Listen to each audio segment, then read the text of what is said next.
لمحافظ البنك المركزي، يرضي ربنا اللي احنا فيه ده؟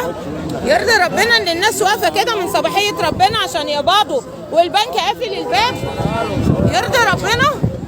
يرضي ربنا يا محافظ البنك المركزي اللي يعني حرام يا رئيس الجمهوريه، حرام عليكم، حرام عليكم. احنا مستنيين اول يوم في القبض عشان نقبضوا، انتوا على كروشكم قبل كده قد كده، احنا حرام، تعبنا بقى، تعبنا.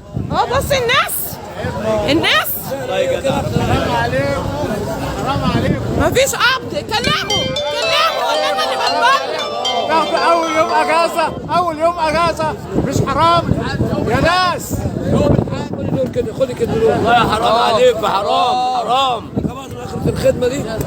في حد ياخد اجازه جمعه وسبت وحد؟ حرام عليكم، ناكل منين؟ اتقوا ربنا فينا. الشهر 31 مش لاقيين نصرف.